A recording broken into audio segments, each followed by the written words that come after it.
Hello everyone. तो आज ही हमारा लास्ट वीडियो होने वाला है चैप्टर 1 का, जिसमें हम क्लिनिकल एनाटॉमी डिस्कस कर रहे थे और इसी टॉपिक के साथ ये पूरा चैप्टर फिनिश हो गया है। इसको आप प्लेलिस्ट में जाके चेक कर सकते हैं और बाकी चैप्टर्स के लिए आप हमारे ऐप को डाउनलोड करिए, उसमें आपको सारी वीडियोस मिल जाएंगी और नए नए अपडेट मिलते रहेंगे आपको। तो जितना जल्दी हो सके आप ऐप डाउनलोड कीजिए और साथ में आप प्लेलिस्ट को जरूर चेक करें और अपने नीड के हिसाब से उस टॉपिक को पढ़ें।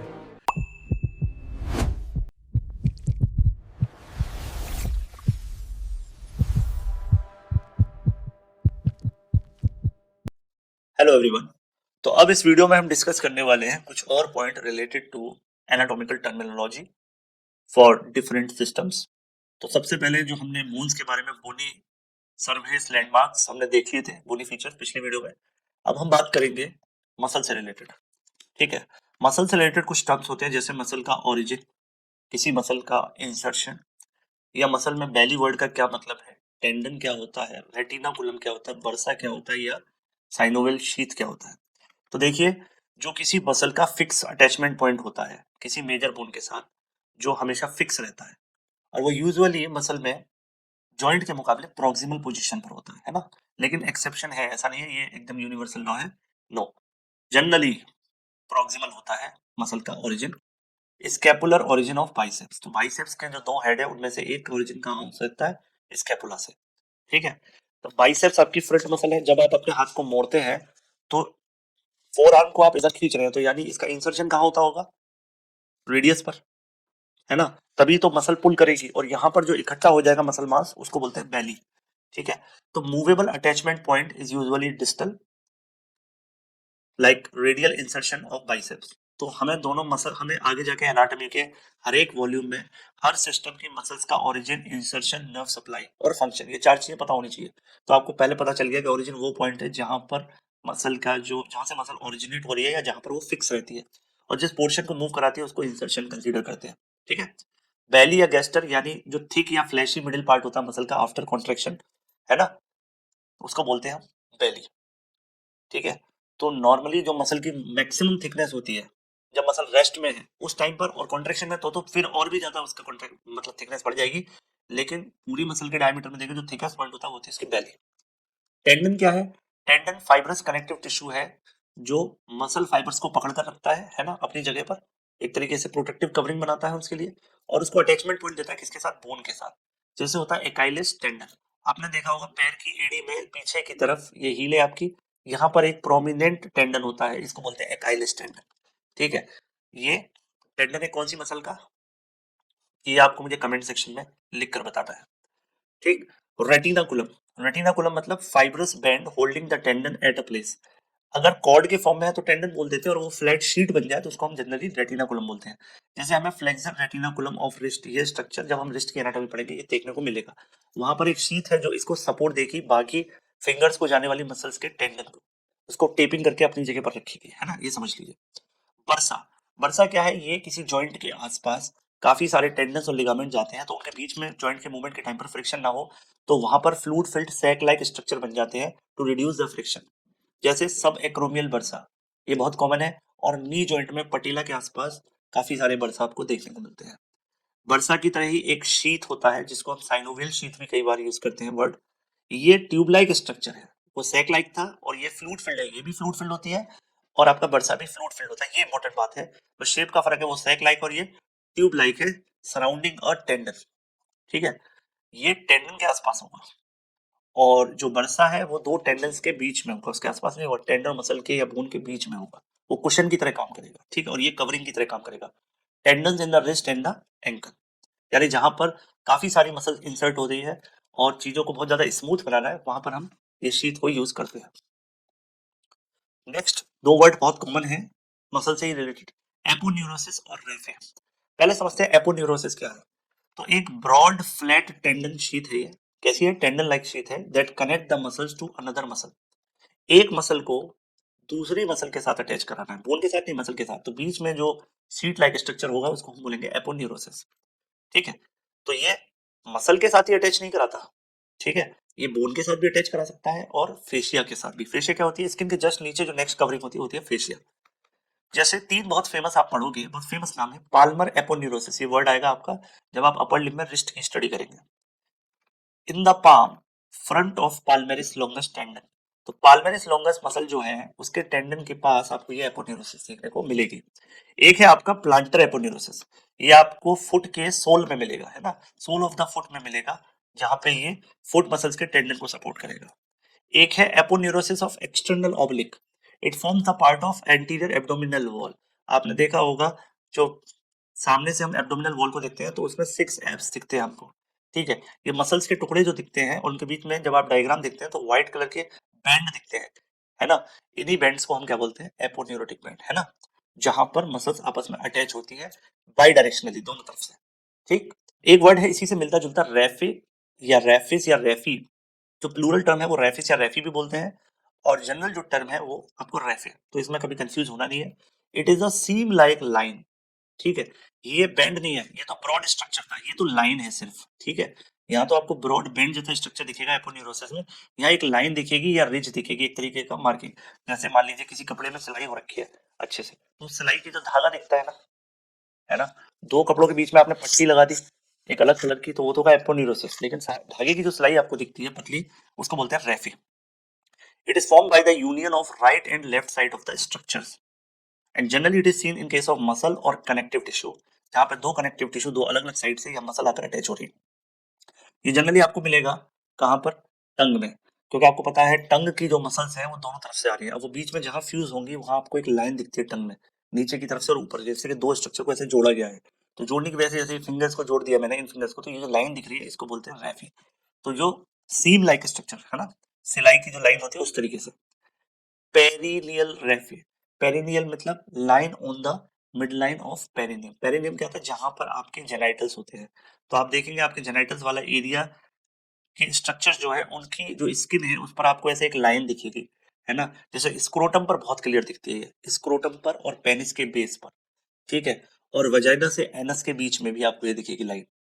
फिर एक वर्ड है लीनिया एल्बा, लीनिया एल्बा क्या है, ये मिड लाइन फाइब्रस रेफी है एब्डोमिनल वॉल पे, जो फॉर्म होता है एपोन्यूरोसिस ऑफ एब्डोमिनल मसल। तो ये जो मिड लाइन दिखती है आपको आपके स्टमक रीजन पर, लोअर एब्डोमेन पे, है ना, उस पे आपको देखेंगे कुछ लोगों में हेयर से एक लाइन बन जाती है और कुछ लोगों में स्किन पर एक फोल्ड टाइप का दिखता है, ठीक है, तो उसको रेफे बोलेंगे। जबकि अगर आप केवल मसल की बात करें तो दोनों मसल अटैच किसके हेल्प से हुई है, एपोन्यूरोसिस। तो लीनिया एल्बा आपको कहाँ दिखेगा, एब्डोमेन में, तो एब्डोमेन की एनाटॉमी जब पढ़ेंगे तो आपको ये टर्म और ज्यादा अच्छे से क्लियर हो जाएगा। इसके बाद कुछ टर्म्स हैं जो हम ब्लड वेसल्स के रेफरेंस में यूज करते हैं, जैसे एक बहुत कॉमन टर्म है आर्टरी, आपको पता ही है।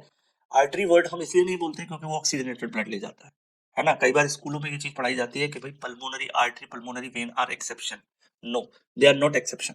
बेसिकली आर्टरी वेन की अगर डेफिनेशन के हिसाब से चलो तो कोई एक्सेप्शन है ही नहीं, क्योंकि आर्टरी का फंक्शन क्या है, it carries blood away from the heart, तो हार्ट से जो भी ब्लड वेसल दूर ले जाएगी ब्लड को उसको मैं आर्टरी बोलूंगा, चाहे वो पल्मोनरी आर्टरी हो, उसके अंदर ब्लड का कंटेंट कैसा भी हो उससे मुझे कोई लेना देना नहीं है, मेरे को ये पता है कि वो ब्लड को हार्ट से बाहर लेकर जा रही है। जैसे एओर्टा हो गया, फीमोरल आर्टरी हो गई, पल्मोनरी आर्टरी हो गई, ये आर्टरी आगे जाके छोटी छोटी ब्रांचेस में डिवाइड होती है जिनको हम बोलते हैं आर्टीरियोल। तो आर्टीरियोल क्या है, small branch of artery leading to capillary, यही आर्टीरियोल आगे जाके क्या बन जाती है, कैपिलरीज, कैपिलरीज फिर किसको जुड़ती है, वेन्यूज, वेन्यूज से बनता है वेन, और वेन चले जाता है हार्ट में, ये स्टार्ट भी हार्ट से हुई थी और खत्म भी हार्ट में ही होगी। तो वेन की डेफिनेशन फिर क्या होगी, वेन की डेफिनेशन होगी that vessels which return blood to the heart, यानी वो सारी ब्लड वेसल्स जो ब्लड को वापस हार्ट के पास ले जाती है उनको हम बोलते हैं वेन। वेन छोटे छोटे वेन्यूल्स से मिलकर बनती है, यानी छोटे छोटे वेन्यूल्स बॉडी का ब्लड करने इकट्ठा करते हैं और फिर वो अपना ब्लड किसको देते हैं, वेन, और वेन उस ब्लड को कहाँ लेकर जाती है, हार्ट के पास। अब वेन्यूल या आर्टीरियोल, ये सिंपल भाषा में आर्टरी और वेन का जो मेन कनेक्शन है, इसी की वजह से हमारे सर्कुलेटरी सिस्टम को क्या बोला गया है, क्लोज्ड सर्कुलेटरी सिस्टम। तो कैपिलरीज किसका कैरेक्टरिस्टिक है, क्लोज्ड सर्कुलेटरी सिस्टम का, है ना, हमको पता है ओपन सर्कुलेटरी सिस्टम भी होता है क्लोज भी होता है, लेकिन क्लोज की स्पेशल फीचर क्या थी, कैपिलरी, क्योंकि ओपन में भी हार्ट होता है, ओपन में भी आर्टरीज हो सकती है, ओपन में भी वेन हो सकती है, लेकिन ओपन में कैपिलरीज नहीं हो सकती। कैपिलरीज क्या है, कैपिलरीज बेसिकली माइक्रोस्कोपिक स्ट्रक्चर्स हैं, ऐसी वेसल्स हैं जो आर्टीरियोल और वेन्यूल को कनेक्ट करती है, और they are the site of exchange of material, whether it is a food, nutrient, gases or waste product. It is found in all the tissues of body. Clear? अब यहीं पर एक word आता है साइनस या साइनोसॉइड। ये capillaries का एक टाइप है ना। ये स्पेशलाइज क्या है, कैपिलरीज है या स्मॉल ब्लड वेसल्स हैं that have wider irregular lumen and discontinuous wall. ये इसके कैरेक्टरिस्टिक है। यानी कोई ऐसी कैपिलरी हो जो बहुत नैरो ना हो, जिसका शेप बिल्कुल भी रेगुलर ना हो, है ना, आड़ा तिरछा हो, और उसकी वॉल भी डिसकंटिन्यूअस हो, कंटिन्यूअस सेल से ना बनी हो। तो उसकी वजह से वो कैसा हो जाएगा बाई नेचर, थोड़ा सा लीकी हो जाएगा नेचर, वहां से फ्लूइड निकलेगा, है ना, लीकी। तो नॉर्मल कैपिलरी के मुकाबले थोड़ी सी ज्यादा लीकियर होती हैं। बेसिकली लीकियर होती हैं क्यों, क्योंकि इससे फ्लूइड आसानी से निकल सकता है due to discontinuous wall.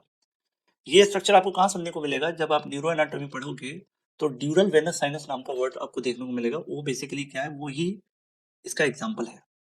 Hepatic sinusoid, ये आपको लिवर की एनाटॉमी में भी ये वर्ड साइनोसॉइड पढ़ने को मिलेगा कि जो लिवर के लोब्यूल्स हैं उनके बीच में जो स्पेसेस होते हैं वहां पर ये कैपिलरीज होती हैं और एक्सचेंज में हेल्प करती हैं। इसके अलावा साइनोसॉइड कहाँ कहाँ मिलते हैं, आपके लिवर में मिलते हैं, ठीक है, क्योंकि आपका जो प्लाज्मा प्रोटीन है वो सिंथेसाइज होती है किससे, लिवर के स्ट्रक्चर और फंक्शन यूनिट जिसको हम क्या बोलते हैं, हेपेटोसाइट, ठीक है। और कुफर सेल कांटेक्ट करते हैं ब्लड के थ्रू इसी साइनोसॉइड में, प्लाज्मा प्रोटीन के थ्रू, ठीक है। तो ब्लड का जो पूरा कम्युनिकेशन है लिवर के अंदर वो बेसिकली किससे पूरा होता है, with the help of these type of capillaries which is called sinusoid. Spleen में भी आपको साइनोसॉइड देखने को मिलता है, बोन मैरो में भी देखने को मिलता है, एड्रिनल ग्लैंड में भी ये वर्ड आपको देखने को मिलेगा, और पिट्यूटरी ग्लैंड में भी आपको ये वर्ड देखने को मिलता है। इसके अलावा कहीं कहीं पैराथायरॉइड ग्लैंड में भी लिखा हुआ है। तो बेसिकली आपको ये याद रखना है कि ये स्पेशलाइज्ड कैपिलरीज है। फिर एक वर्ड आता है वेना कॉमिटेंटी। वेना कॉमिटेंट मतलब ये लैटिन भाषा का वर्ड है अकम्पनिंग वेन, ऐसी वेन जो किसी और के साथ चलेगी और उसको सप्लाई करेंगी। तो vena comitantes is paired deep vein. तो पहली बात जो याद रखनी है, सुपरफिशियल नहीं है। तो सुपरफिशियल नहीं है, ये डीप वेन है। तो डेफिनेट सी बात है ये बॉडी की ऐसी ब्लड वेसल्स को सपोर्ट करेंगी जो डीपर लोकेशंस पे है। और आपको पता है बॉडी में आर्टरीज जो है वो कहाँ होती है, डीपली सिचुएटेड होती है।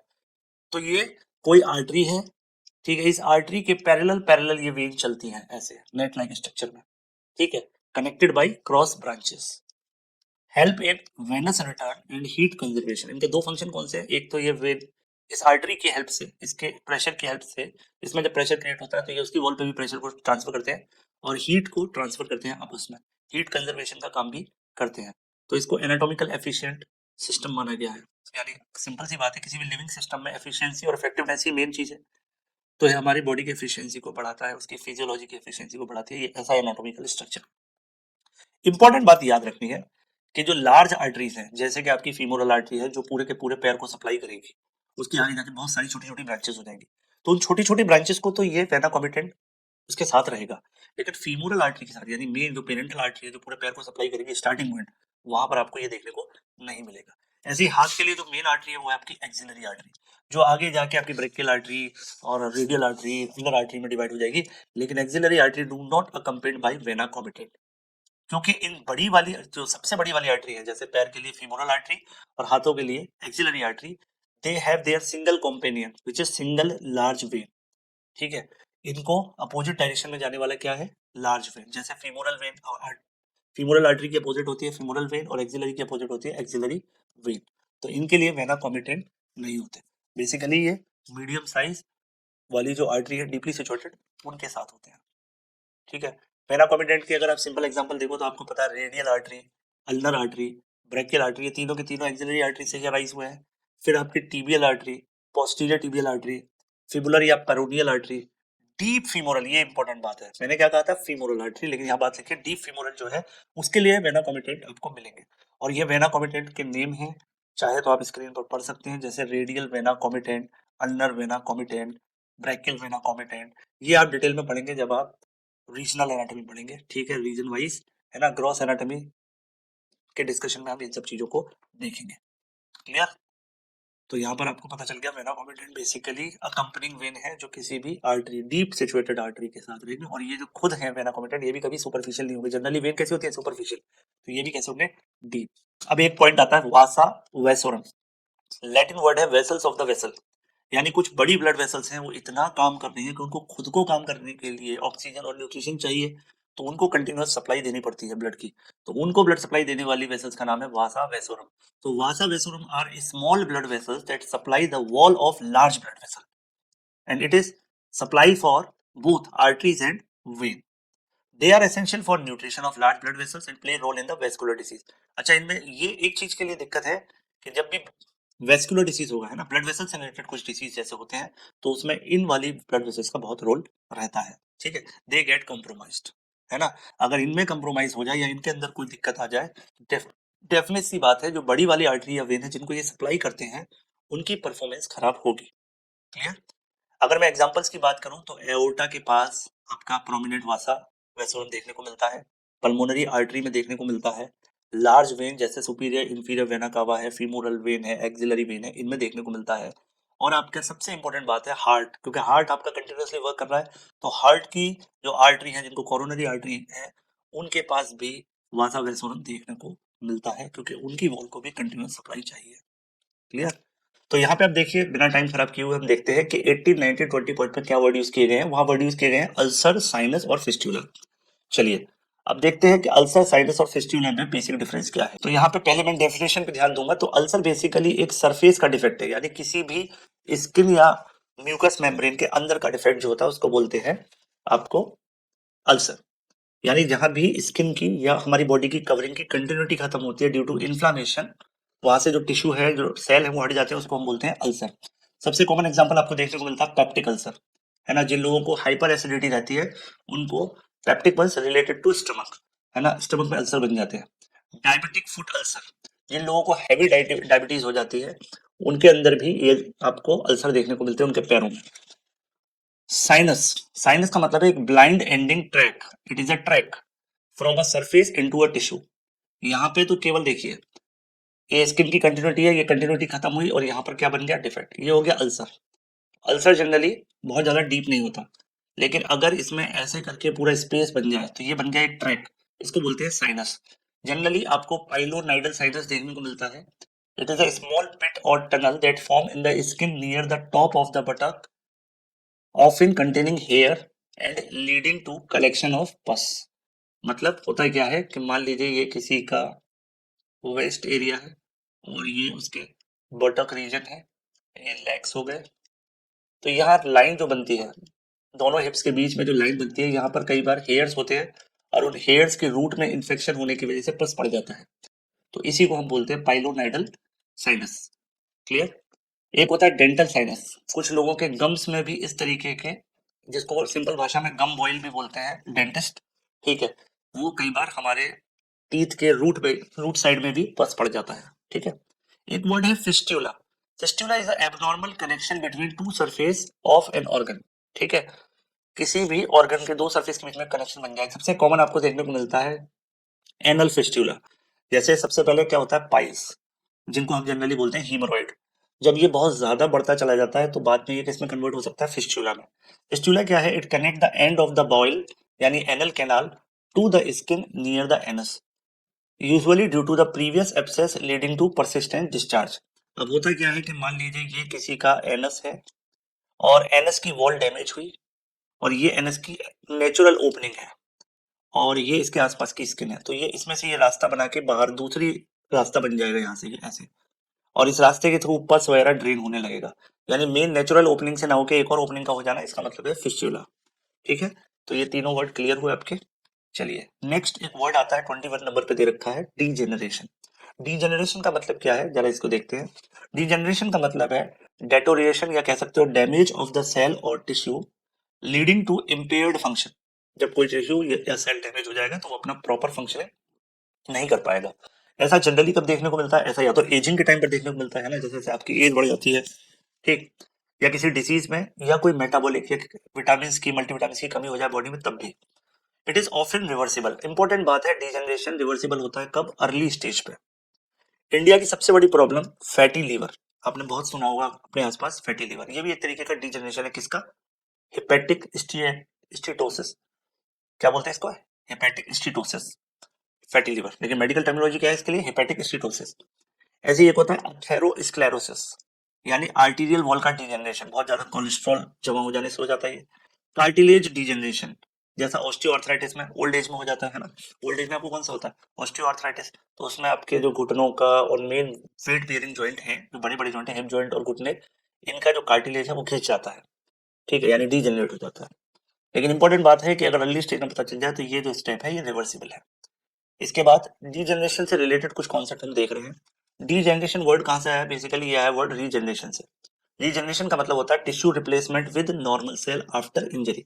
किसी टिश्यू में इंजरी हो जाए और फिर वहां दोबारा से नॉर्मल सेल आ जाए तो इसका मतलब वो टिश्यू रीजनरेट हो गया।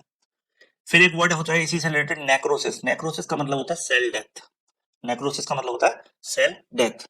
एक वर्ड होता है एट्रोफी। एट्रोफी का मतलब reduction in size of the cell and degeneration में प्रोसीड एट्रोफ। क्लियर। एट्रोफी का मतलब एक तरीके से होता है किसी भी ऑर्गन का साइज कम हो जाना। जैसे आपकी मसल्स में एट्रोफी हो जाती है, आप बहुत ज्यादा दिन एक्सरसाइज नहीं करते तो आपकी मसल जो है उतनी ज्यादा फिट नहीं दिखती, उनके अंदर एट्रोफी हो जाती है। Dystrophy, dystrophy is opposite of atrophy, मतलब क्रोनिक डिजेनरेशन। यहाँ एक्यूट नहीं है, chronic. It is usually due to inherited metabolic और मस्कुलर डिसऑर्डर। आपने एक डिसीज पढ़ा होगा मस्कुलर डिस्ट्रोफी, ठीक है, ये आपका कैसा है, मस्कुलर डिस्ट्रोफी, ये आपका मसल्स का डिसीज है या कह सकते हैं डिसऑर्डर है। Sclerosis, hardening of the tissue due to chronic degeneration and fibrosis. अगर कोई टिश्यू में सरफेस जो है वो सॉफ्ट ना होकर कैसा हो जाए, हार्ड हो जाए due to the deposition of collagen, तो उसको बोलते हैं स्क्लेरोसिस। एक वर्ड है मेटाप्लेशिया। मेटाप्लेशिया का मतलब है changes of one cell type to another, sometimes a response to chronic degeneration. General metaplasia हमें देखने को मिलता है, जैसे कुछ लोगों में होता है बहुत ज्यादा गैस्ट्रिक अल्सर बनते हैं उनके अंदर, है ना, पेप्टिक अल्सर जिनको बोलते हैं। तो उनका जो म्यूकोसा है स्टमक के अंदर का वो डैमेज होता रहता है। उसके अंदर फिर कुछ चेंजेस होने लगते हैं उन सेल्स के अंदर, क्योंकि वो सेल्स बेसिकली हमें क्या शो करते हैं, मेटाप्लेशिया, मतलब वो बाद में कैंसरस सेल में भी कन्वर्ट हो सकते हैं, ठीक है। तो मेटाप्लेशिया का मतलब जो एक टाइप ऑफ सेल है वो अपने ओरिजिनल टाइप से किसी और टाइप में चेंज हो जाए उसको बोलते हैं मेटाप्लेशिया। तो ये डीजनरेशन प्रोसेस से रिलेटेड जब भी कोई आप लिटरेचर पढ़ते हैं, मेडिकल लिटरेचर, तो ये सारे टर्म्स आपके वहां पर आते हैं। अब डीजनरेशन का क्लिनिकल रिलेवेंस क्या है, ये वर्ड क्यों दिया है, तो क्लिनिकल रिलेवेंस ये है कि it leads to loss of function. मान लीजिए आपके जॉइंट्स में डीजनरेशन हो जाए तो फिर आप चल फिर नहीं पाएंगे अच्छे से। ऑर्गन फेलियर, जैसे लिवर में डीजनरेशन हो जाए तो लिवर फेल हो जाएगा। और it predispose to necrosis, यानी फाइनली इसका एंड रिजल्ट क्या है, सेल की डेथ। अब वर्ड आता है नेक्रोसिस।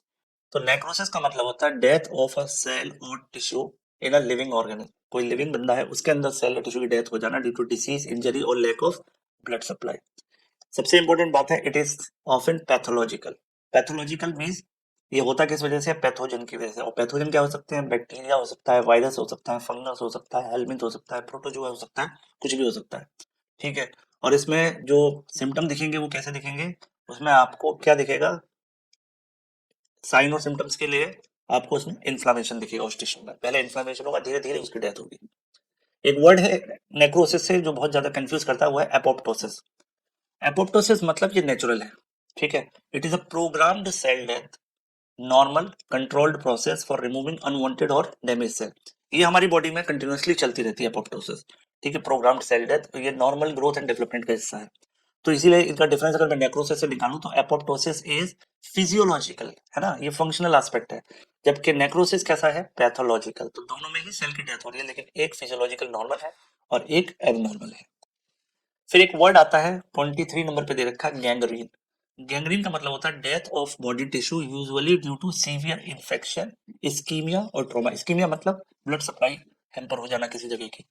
अब ये गैंग्रीन तीन तरीके के हो सकते हैं, आपको देखने को मिलेगी पेशेंट में। एक होता है ड्राई गैंग्रीन। ड्राई गैंग्रीन का मतलब इसमें टिश्यू जो है वो आपका श्रिंक हो जाता है और ब्लैक पड़ जाता है, इसलिए इसको नाम है इस्कीमिक। वेट गैंग्रीन का मतलब उसमें स्वेलिंग आ जाती है, बैक्टीरियल इन्फेक्शन हो सकता है और उससे बदबू भी आ सकती है, foul order. Gas gangrene, it is the infection of clostridium bacteria, ये बैक्टीरिया की वजह से होता है, यानी ये भी एक इन्फेक्शियस है और producing gas in the tissue. तो गैस गैंग्रीन सबसे खतरनाक है और ये जनरली ऐसे पेशेंटों में बहुत ज्यादा डेवलप होता है जिनके अंदर पैरालिसिस वगैरह के सिम्टम्स है और वो पेशेंट जो है खुद से मूव वगैरह नहीं कर सकता। तो ये और ज्यादा कॉम्प्लिकेटेड वर्जन है। फिर एक वर्ड आता है 24th नंबर, इन्फेक्शन। इन्फेक्शन का मतलब होता है टिश्यू डेथ और necrosis due to lack of blood supply, यानी इस्कीमिया। ठीक है। यानी इन्फेक्शन एक पर्टिकुलर ऐसे कंडीशन को बोलते हैं किसी टिश्यू के अंदर जब उसके अंदर स्पेसिफिकली ब्लड सप्लाई की वजह से डेथ हो जाए टिश्यू की। तो necrosis due to lack of blood supply is ischemia. ठीक है, ब्लड सप्लाई की कमी हो जाए, जैसे मायोकार्डियल इन्फेक्शन, जिसको हम सिंपल बोलते हैं हार्ट अटैक। ठीक है, और मेडिकल टर्म क्या है, यानी मायोकार्डियल मसल्स के ब्लड सप्लाई को रुक जाना, उनके अंदर दिक्कत आ जाना, वही है हमारा हार्ट अटैक। सेरिब्रल इन्फेक्शन, जिसको हम जनरली बोलते हैं स्ट्रोक, और डे टू डे भाषा में बोलते हैं कि पैरालिसिस हो गया, क्योंकि स्ट्रोक का जो आपको पेशेंट के अंदर दिखेगा साइन सिम्टम वो क्या है, पैरालाइज पेशेंट। तो सेरिब्रल इन्फेक्शन। इसके बाद कुछ टर्म देखते हैं 25, 26, 27। इन टर्म्स में जनरली ट्रॉफिक वर्ड टर्म आता है। ट्रॉफिक एक सफिक्स है। क्या है ये, एक suffix. It is related to growth, nutrition और change in the tissue. Particularly ये वर्ड हमको कहाँ देखने को मिलता है, मसल्स के रेफरेंस पॉइंट में, जब हम मसल्स की लिटरेचर पढ़ते हैं। तो जैसे वर्ड है ट्रॉफी या ट्रॉफिस, इसका मतलब normal growth and development and nutrition to the tissue. तो मसल ट्रॉफिस का इसके एग्जांपल को अगर मैं देखूं तो muscle trophies refers to the maintenance of muscle mass. Clear, तो ये लाइन लिख के मैं following nutritions take care of muscle trophies, मतलब वो उसके न्यूट्रिशन का ध्यान रखते हैं। एट्रोफी, एट्रोफी का मतलब A for absence, yes, decrease in the size और वेस्टिंग ऑफ मसल। तो मसल एट्रोफी का मतलब मसल वेस्टिंग। ये किस वजह से हो सकता है, ये डिसयूज की वजह से भी हो सकता है या किसी नर्व इंजरी की वजह से भी हो सकता है। फिर एक वर्ड होता है हाइपरट्रॉफी। हाइपरट्रॉफी का मतलब increase in size of the tissue और ऑर्गन, और ये किस वजह से हो सकता है, एक्सरसाइज से हो सकता है, कार्डियक हाइपरट्रॉफी हो सकता है हाइपरटेंशन से, यानी हाई ब्लड प्रेशर से कॉन्स्टेंटली कार्डियक मसल ज्यादा डेवलप हो सकती है, जिसको बोलते हैं cardiac hypertrophy. Hypo means under development. Hypotrophy muscles में कब, माल न्यूट्रिशन का कोई शिकार हो जाए, उसको प्रॉपर न्यूट्रिशन नहीं मिला, प्रॉपर प्रोटीन नहीं मिले। डिस्ट्रॉफी मतलब एबनॉर्मल या डिफेक्टिव ग्रोथ हो जाए, जैसे मस्कुलर डिस्ट्रॉफी होता है, ये एक जेनेटिक डिसऑर्डर है मसल्स का। इसमें मसल धीरे धीरे वेस्ट होने लगती है। ठीक है, लेकिन ये याद रखना ये जेनेटिक डिसऑर्डर है। एक वर्ड है हाइपरप्लेशिया। हाइपरप्लेशिया को कई बार हम एप्लेशिया और इससे मिला के बात करते हैं। तो हाइपरप्लेशिया वर्ड जो है वो है increase in number of cell. ये ग्रोथ से रिलेटेड ही वर्ड है, ट्रॉफी से related, not strictly trophy but often discuss with hypertrophy. ठीक है, तो किसी टिश्यू में हाइपरप्लेशिया देखने को मिलता है। ये जनरली ये टर्म यूट्रस में, जब हम मेंस्ट्रुअल साइकिल पढ़ते हैं तो यूट्रस की वॉल में हमको हाइपरप्लेशिया देखने को मिलता है। ठीक है, अब ये प्लेशिया वर्ड जो है ये ठीक से समझ में आता है जब हम 28, 29 और 30 नंबर के पॉइंट्स को देखते हैं। प्लेशिया एक सफिक्स है क्लिनिकल एनाटॉमी का, जो और पैथोलॉजी में जनरली यूज होता है regarding the formation, growth and development of cell, tissue और ऑर्गन। तो नॉर्मल फिजियोलॉजी में मसल के केस के लिए हाइपरट्रॉफी वर्ड यूज करें, ट्रॉफी। या पैथोलॉजी में हम प्लेशिया वर्ड जनरली यूज करते हैं। इट डिस्क्राइब हाउ टिश्यू और ऑर्गन डेवलप और चेंज इन नंबर और स्ट्रक्चर, ईदर इन नॉर्मली और एबनॉर्मली। तो कुल मिला के इसीलिए मैंने वहां हाइपरप्लेशिया आपको एक्सप्लेन किया ट्रॉफी के साथ, क्योंकि ये दोनों वर्ड मिलते जुलते हैं। अब देखिए वर्ड आता है हाइपरप्लेशिया। हाइपरप्लेशिया मतलब होता है increase in number of cell. ये कहाँ देखने को मिलेगा, एंडोमेट्रियल हाइपरप्लेशिया, मतलब thickening of uterine lining every month in case of female uterus. तो इसी थिकनिंग की वजह से इम्प्लांटेशन पॉसिबल है। तो यही एंडोमेट्रियल हाइपरप्लेशिया आपको देखने को मिलेगा एवरी मेंस्ट्रुअल साइकिल में। हाइपोप्लेशिया, हाइपो मतलब अंडर डेवलपमेंट और इनकम्प्लीट टिश्यू। तो हाइपोप्लास्टिक लेफ्ट हार्ट सिंड्रोम देखने को मिलेगा जब हमें left side of a heart बहुत अंडर डेवलप मिलेगी, वो चैम्बर बहुत ज्यादा डेवलप नहीं होगा। ठीक। एप्लेशिया, एप्लेशिया का मतलब एब्सेंस ऑफ टिश्यू और ऑर्गन डेवलपमेंट, जैसे ए प्लास्टिक एनीमिया, इसमें bone marrow fail to produce blood cells. ठीक है, बोन मैरो ब्लड सेल बना ही नहीं पाती, यानी एब्सेंस ऑफ सेल कर देती है।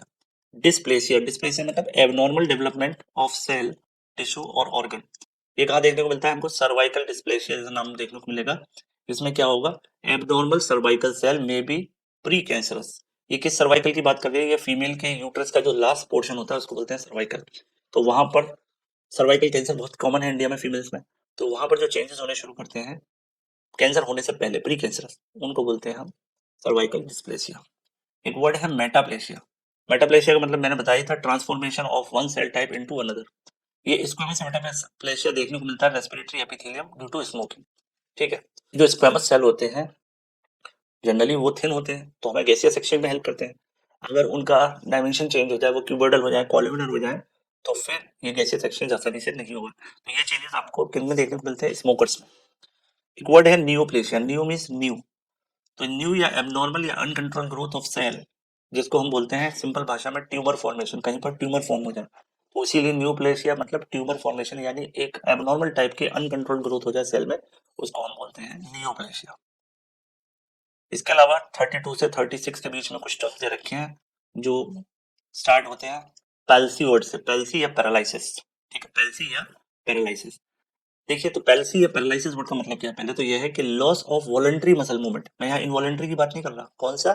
वॉलंटरी मसल मूवमेंट, यानी जो हमारी स्केलेटल मसल है वो वॉलंटरी है। ठीक है, due to nerve, spinal cord और ब्रेन इंजरी, यानी कुल मिला के आपके सेंट्रल नर्वस सिस्टम, क्योंकि ब्रेन और स्पाइनल कॉर्ड किसका दिक्कत है? सेंट्रल नर्वस सिस्टम या पेरिफेरल नर्वस सिस्टम में कोई डिफेक्ट आ जाए, उसकी वजह से ये जो नर्व सप्लाई जिस मसल को होगी वो मसल परफॉर्म नहीं कर पाएगी और पैरालाइज हो जाएगी। ये कंप्लीट भी हो सकता है और इनकम्प्लीट या पार्शियल भी हो सकता है। ये बॉडी के एक साइड को अफेक्ट कर सकता है, बोथ साइड को अफेक्ट कर सकता है, या किसी स्पेसिफिक बॉडी के रीजन को अफेक्ट कर सकता है। डिपेंड करता है नर्व सप्लाई कौन सी इन्वॉल्व है। जैसे paralysis of right arm after stroke, तो स्ट्रोक हो जाए किसी को, है ना, यानी उसके ब्रेन में ब्लड सप्लाई हैम्पर हो जाए, तो उस केस में होगा स्ट्रोक, और उस स्ट्रोक का हमें पेशेंट के अंदर क्या देखने को मिलेगा? पैरालिसिस। अब पैरालिसिस से रिलेटेड कुछ टर्म्स है, जैसे बहुत कॉमन है मोनोप्लीजिया। मोनोप्लीजिया का मतलब होता है paralysis of one limb. Hemiplegia, hemiplegia का मतलब होता है paralysis of one side of the body, पूरी साइड। पैराप्लीजिया, बोथ लोअर लिम्स, याद रखना पैराप्लीजिया मतलब लोअर लिम्ब की बात चल रही है। क्वाड्री या टेट्राप्लीजिया मतलब चारों हाथ पैर आपके पैरालाइज हो जाए। डिप्लीजिया, डिप्लीजिया मतलब paralysis of corresponding part on both side. ठीक है, मतलब दोनों पैर या दोनों हाथ। बेल्स पाल्सी, ये होता है फेशियल मसल्स एक साइड की हमारी क्या हो जाए? पैरालाइज, तो उसकी वजह से दूसरी साइड की मसल्स जो रेस्पॉन्ड इसको खींच देती है, तो उससे पेशेंट का मुंह जो है ना वो टेढ़ा हो जाता है। फ्लैसिड पैरालिसिस और स्पास्टिक पैरालिसिस। अब जो मसल्स हैं वो किस तरीके का रेस्पॉन्स दिखा रहे हैं उस बेसिस पे, या तो मसल हो गई weak, limp muscle with decrease tone, muscle के अंदर अगर टोन खत्म हो जाए तो वो फ्लैसिड पैरालिसिस, या अगर टोन बढ़ जाए यानी इट बिकम स्टिफ, है ना, उंगलियां हाथ के ऐसे मुड़ जाएंगी, है rigid muscle, it is hyper active reflexes की वजह से होगा, उसको बोलेंगे स्पास्टिक पैरालिसिस। ठीक है, इंपॉर्टेंट बात यह है कि फ्लैसिड पैरालिसिस होता है लोअर मोटर न्यूरॉन की वजह से। अब ये लोअर मोटर न्यूरॉन क्या है, ये हम नर्वस सिस्टम में समझेंगे, राइट। और स्पास्टिक होता है अपर मोटर न्यूरॉन डिफेक्ट की वजह से। इधर ऊपर अगर मैं देखूं बेल पेंसिल जो मैंने बताया चेहरे की मसल पैरालाइज हो रहा है, वो कौन सी नर्व में इंजरी की वजह से होता है? Facial nerve. और आपने पढ़ा होगा ये कौन सी क्रेनियल नर्व है? क्रेनियल नर्व नंबर 8, नहीं sorry, it is cranial nerve number 7। Clear? तो फेशियल नर्व हमारी कौन सी है? 7th नंबर की। बाकी तो मोनोप्लीजिया वगैरह ये तो सब इंजरी की वजह से हो सकता है, ब्लड सप्लाई वगैरह की कमी से हो सकता है, ये इंपॉर्टेंट पॉइंट नहीं है। ठीक है, ये आप देख लेना। इसके बाद हम बात करते हैं क्लिनिकल टर्म्स। तो पैरासिस का मतलब होता है partial loss of voluntary movement या वीकनेस। पैरासिस बोल दो या पूरा वर्ड में पैरालिसिस। हेमी पैरासिस का मतलब होता है weakness of one side of the body. ठीक है, आधी साइड बॉडी वीक हो जाए या पैरालाइज हो जाए, पार्शियल लॉस हो जाए। स्पास्टिसिटी मैंने क्या बोला? इंक्रीज्ड मसल टोन को मैं बोलता हूँ स्पास्टिसिटी। हाइपोटोनिया मतलब डिक्रीज मसल टोन, हाइपरटोनिया मतलब इंक्रीज मसल टोन। तो हाइपरटोनिया किससे रिलेटेड वर्ड है? बेसिकली स्पास्टिसिटी से। आपकी मसल की टोन बढ़ जाए, है ना, उसके अंदर जो टोनिसिटी है वो बढ़ जाए। न्यूरोजेनिक और मायोजेनिक। ठीक है, पैरालिसिस के दो कॉज हो सकते हैं, या तो आपकी नर्व डैमेज हो गई है तो उसको न्यूरोजेनिक कॉज बोलेंगे, या आपके मसल से रिलेटेड कोई डिसीज हो गया उसको मायोजेनिक बोलेंगे। क्लियर? नेक्स्ट 37 to 41 में जो वर्ड यूज किया गया वर्ड है ईसिया। ईसिया को कुछ लोग आइसिस और एसिया भी बोलते हैं। It is related to sensation, perception और functional state of an abnormal. Clear? तो जनरली नॉर्मल टर्म नहीं है, ये एबनॉर्मेलिटी के रिगार्डिंग टर्म है। इसमें कौन कौन सी कंडीशन जनरली हम डिस्कस करते हैं? फीलिंग से रिलेटेड या कॉन्शियसनेस से रिलेटेड या नर्वस सिस्टम से रिलेटेड फंक्शंस, इनके अंदर कुछ एबनॉर्मेलिटी आ जाए तब हम इस वर्ड को यूज करते हैं एज अ सफिक्स ईसिया। जैसे एक वर्ड है एनेस्थीसिया। एनेस्थीसिया का मतलब होता है लॉस ऑफ सेंसेशन। सबसे मेन बात है लॉस ऑफ सेंसेशन, लेकिन जरूरी नहीं है कि उसमें कॉन्शियसनेस खत्म हो, कॉन्शियसनेस खत्म ना हो। ठीक है, जैसे सर्जरी से पहले हमें जनरल एनेस्थीसिया जाता है तो उससे हमको पेन नहीं होता। हाइपरस्थीसिया, हाइपरस्थीसिया का मतलब इंक्रीज सेंसिटिविटी टू स्टिमुलाई। ठीक है, मान लीजिए कोई किसी को टच कर रहा है, पेन फ्रॉम लाइट टच, इसको बोलते हैं एलोडाइनिया। डाइनिया वर्ड किससे रिलेटेड था? मैंने आपको बोला था पेन से रिलेटेड, ठीक है। हाइपोएस्थीसिया या पैरास्थीसिया, ये तो आपको पता ही है, डिक्रीज और एबनॉर्मल सेंसेशन, यानी नंबनेस और टिंगलिंग इन हैंड और फीट। कई बार हमारे हाथ और पैरों में चींटियां चलती हैं, उसको बोलते हैं हाइपोएस्थीसिया या पैरास्थीसिया। डिस्थीसिया मतलब है अनप्लीजेंट और एबनॉर्मल सेंसेशन। कई बार होता है बर्निंग और प्रिकलिंग सेंसेशन इन न्यूरोपैथी। कई बार आपकी एल्बो किसी चीज से टच हो जाती है तो आपकी ये जो नर्व है, अल्नर नर्व, ये एकदम प्रेस हो जाती है, इसकी वजह से पूरे हाथ में आपके बर्निंग सेंसेशन होता है, ठीक, वो एबनॉर्मल सेंसेशन है। फिर एक वर्ड है एस्थीसिया या एनेस्थीसिया, ये बिल्कुल उसी से रिलेटेड वर्ड है। Absence of normal sensation, normally हमें पेन फील होता है, लेकिन अगर हमें कोई एनेस्थेटिक ड्रग देते तो हमें फिर वो पेन या सेंसेशन फील नहीं होता। हिस्टीरिया या हिस्टीरिया रिलेटेड टर्म है दोनों, ठीक है। उसमें क्या मतलब है, हिस्टीरिया मतलब historical abnormal functional symptoms without organic cause, it is rarely used clinical today, ठीक है। हिस्टीरिया जनरली हम बोलते थे कि एबनॉर्मल फंक्शन या सिम्टम किसी में देखने हैं तो उसको, लेकिन अब ये क्या है, रेयरली यूज होता है, क्लिनिकली यूज नहीं होता ये टर्म, क्लियर। सिनेस्थीसिया, ये वर्ड कभी कभी देते हैं, sensory overlap, it means seeing the colours when hearing the sound, mostly neurological और साइकोलॉजिकल फिनोमेना है सिनेस्थीसिया, ठीक है। इसमें क्या होता है, सेंसरी ओवरलैप, यानी आपका जो कलर, आप किसी कलर को देख रहे हैं और साउंड सुन रहे हैं, वो आपस में मिसमैच होने लगेंगे, ठीक है। तो इसमें सेंसरी ओवरलैपिंग देखने को मिलती है। फिर एक वर्ड है 43 से लेकर 49 तक, नियोप्लाज्म। नियोप्लाज्म का मतलब है न्यू या एबनॉर्मल ग्रोथ हो जाना किसी टिश्यू में, जिसको ट्यूमर बोलते थे, है ना। और न्यूप्लाज्म की वजह से क्या होता है, ट्यूमर, स्वेलिंग और मास, ऑफन इंटरचेंजेबल विद नियोप्लाज्म। तो दोनों आपस में कहीं कहीं यूज होते हैं, कहीं कहीं बुक्स में नियोप्लाज्म लिखा रहता है और कहीं कहीं ट्यूमर लिखा रहता है, ठीक है। जैसे एग्जांपल में बोलूं, लाइपोमा, लाइपोमा क्या है, लिपिड की गांठें बन जाती है स्किन के नीचे, ठीक है, फैट की, उसको बोलते हैं लाइपोमा, ये बिनाइन है, इससे कैंसर नहीं होता। लेकिन अगर यही गांठ कार्सिनोजेनिक हो तो उसको कार्सिनोमा बोलेंगे, यानी कैंसर कॉजिंग, और वो मैलिग्नेंट होगी। ट्यूमर बेसिकली वर्ड क्या है, कोई भी सॉलिड मास बन जाना किसी दूसरे टिश्यू के अंदर, और वो किस वजह से होता है, स्वेलिंग की वजह से, तो ये ब्रेस्ट ट्यूमर देखने को मिलेगा। मैलिग्नेंट का मतलब है cancerous growth that can invade the tissue और मेटास्टेसाइज। मैलिग्नेंट वर्ड हम कैंसरस ग्रोथ के लिए यूज करते हैं, और इसके बाद एक प्रॉपर्टी होती है मेटास्टेसिस, मतलब एक जगह से दूसरी जगह शिफ्ट होने की। जैसे लंग का कार्सिनोमा क्या है, मैलिग्नेंट है। मेटास्टैटिक या मेटास्टेसिस वो क्या है, वो एक प्रॉपर्टी है, फियरफुल प्रॉपर्टी है कैंसरस सेल की, that it can spread from primary site to other part, एक जगह से दूसरी जगह फैल जाता है। जैसे ब्रेस्ट कैंसर लेटर स्टेज में मेटास्टेसाइजिंग टू द बोन, ये बोन में शिफ्ट हो जाएगा, क्लियर। इसके बाद मैं बात करता हूँ बिनाइन की, राइट। तो बिनाइन में अगर मैं बोलूंगा तो बिनाइन कैसा है, नॉन कैंसरस ग्रोथ है, ये कैसी है, नॉन कैंसरस ग्रोथ है, and it does not invade near by tissue. जैसे यूट्रस में फिब्रॉइड बन जाते हैं, क्या यूट्रस में क्या बन जाते हैं, फिब्रॉइड, तो उसमें भी गांठें बन जाती हैं, लेकिन ये बिनाइन टाइप की है, कोई कैंसरस ग्रोथ नहीं है। फिर कुछ टर्म है जैसे carcinoma, sarcoma, leukaemia, lymphoma, melanoma, adenoma. Basically ये जो वर्ड है ओमा, ये कैंसर को रिप्रेजेंट कर रहा है, लेकिन जो इनिशियल वर्ड है वो किसको रिप्रेजेंट कर रहा है, वो कर रहा है एपिथेलियल टिश्यू के सेल्स में अगर कैंसर प्रॉपर्टी आ जाए तो वो कार्सिनोमा है। कनेक्टिव टिश्यू या मसल, मीजनकाइमल मतलब मसल, तो वो सार्कोमा है। ब्लड फॉर्मिंग टिश्यू यानी जैसे बोन मैरो में, तो वो ल्यूकेमिया है। लिम्फेटिक टिश्यू में आ जाए तो वो लिम्फोमा है। मैलिग्नेंट ट्यूमर ऑफ मेलेनोसाइट, यानी स्किन के जो पिगमेंटेड सेल है उनमें हो जाए तो मेलेनोमा बोलते हैं। और बिनाइन या मैलिग्नेंट टाइप का ट्यूमर किसी ग्लैंड में बन जाए तो उसको बोलेंगे एडिनोमा या एडिनो कार्सिनोमा, ठीक है। एग्जाम्पल देखें, कार्सिनोमा का सबसे बड़े एग्जाम्पल दो है, ब्रेस्ट और कोलोन कैंसर। सार्कोमा मतलब बोन में ओस्टियोसार्कोमा या लाइपोसार्कोमा, ये भी बहुत कॉमन है। ल्यूकोमा में एक्यूट लिम्फोब्लास्टिक ल्यूकेमिया जो होता है वो कैसा होता है, it is a type of leukemia. Lymphoma, Hodgkin's lymphoma या नॉन हॉजकिंस लिम्फोमा, ये आप डिटेल मेडिसिन पढ़ेंगे तब ये वर्ड आएंगे, तो बेसिकली आपको याद रखना है लिम्फेटिक सिस्टम को अफेक्ट करेंगे। मेलेनोमा, स्किन मेलानोमा इसका एग्जांपल है। और एडिनोमा, ये कोलोन में आपको देखने को मिलेगा, कोलोन एडिनो कार्सिनोमा, ठीक है। तो ये एग्जांपल वगैरह आपको ज्यादा याद देखने को नहीं, मैंने नाम मेंशन इसलिए कर दिया कि कोई एकदम से आपके सामने वर्ड आए तो आपको दिमाग में आ जाए कि हाँ, ये उस वर्ड से रिलेटेड टर्म है। तो लास्ट में, for attending the class and listening patiently to all the lectures, और इसी के साथ चैप्टर 1 कंप्लीट होता है। जुड़े रहिए ऐप पर, एनाटॉमी विद मी ऐप को डाउनलोड करिए, ठीक है। उस पर आपको और भी अपडेट मिलती रहेंगी और सब्जेक्टों से रिलेटेड। तो इसी के साथ मैं इस चैप्टर 1 को खत्म करता हूँ। Thank you.